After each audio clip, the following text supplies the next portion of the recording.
Monday morning, just heading out to work. Just enjoying a bit of a quiet house. Kids off to school. My wife is out Christmas shopping. Quite peaceful. I have a wave of energy and optimism this morning. We have a lot of work to do, and we have quite a challenge ahead of us. Just can't wait to start the day. I was sitting on YouTube this morning, just reviewing some comments and then filtering through the junk of Facebook, just reading some comments and some discussion. There's one thing I notice about, especially once I notice on YouTube, when I'm on other channels, like I'm on some agricultural channels and such, just reviewing some of the comments and observing the interaction of the creator with those comments, and then how they develop these videos, is it seems everybody gets stuck in this echo chamber of themselves. And you watch YouTube channels off the start, and I subscribe to a lot of the ones I find interesting, and I find these channels evolve themselves in a way that forms around that echo chamber of themselves. It's an interesting dynamic. I wouldn't say it's a healthy dynamic, but in a lot of ways things change because of that. So that's something I'm trying to avoid with my channel, is just to kick the trend of falling into that relentless echo chamber. That's not the intent of this.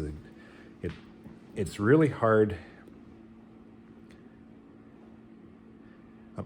And let me put it this way. I'm finding it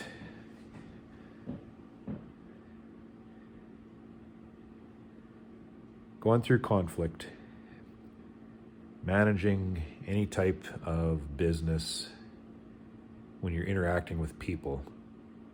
It's really easy to fall into camps.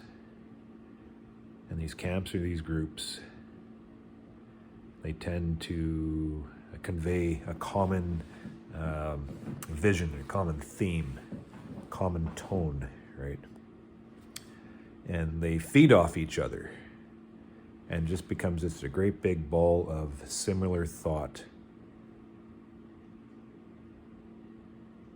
You're stuck in this echo chamber of one opinion, one position, and anybody outside of that is viewed as the enemy, right? As them. And I think that forms naturally because we have these issues. We strive to find like-minded individuals. We surround ourselves with these people, and then we like to blame the situation on them. If it wasn't for them, we wouldn't be into this issue right now. The hard part is letting external voices in to that echo chamber just to hear some reflection and perspective on the situation. And maybe taking the moment or making the attempt to listen to that opposing view. It's a very hard thing to do. And when I reflected to my YouTube channel here, I have all this echo chamber of thought around what I convey here on these videos. And then I get these comments. Anything that's hate, I just delete the hate. But I get these comments of opposing perspective, or just bringing me a different train of thought. And it's intimidating. And I don't want to, it's hard to handle that kind of opposing thought. Because in a way, it seems like they're attacking what you're saying or attacking what you believe. But I try to put myself in the mindset that if I can recognize what they're trying to say, I don't have to agree with it, but just try to understand what they're saying. And just reaching out to their side maybe to their side of their echo chamber, just to try to understand the situation to where they're coming from and relate that back to what I'm doing or what I'm saying to broaden my perspective, right? And that gets kind of deep, I guess. But that removes the whole us, them, they are the enemy. If we can just understand their point of view, we can bring that perspective in as being, the perspective being the alternate instead of that person being the alternate, right? But of course, these conversations come with conflict and everybody handles conflict differently. So the most important thing to do as individuals, as we try to manage these echo chambers, is to be able to take that echo chamber and put it aside and then carry on with our own business, right? As a chairperson over this last little while, I've been caught in the middle of two echo chambers, and especially the one echo chamber of misery, because we've gone through a pretty tough time. I've had trouble removing myself from that echo chamber to whereas how does that actually relate to what I'm doing myself?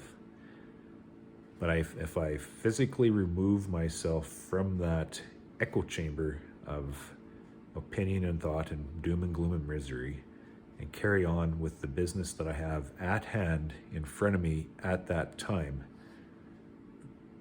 it makes life so much easier. It's a hard thing to do.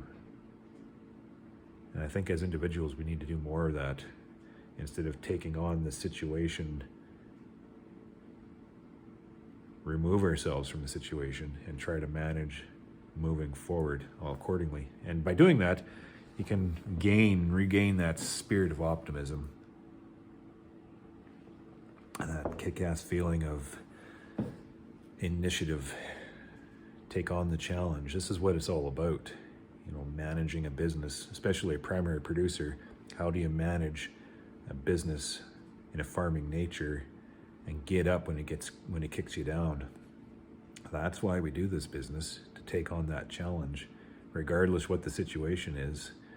You know, we have to adapt and evolve and move forward, because it's a lucrative opportunity in front of us right now.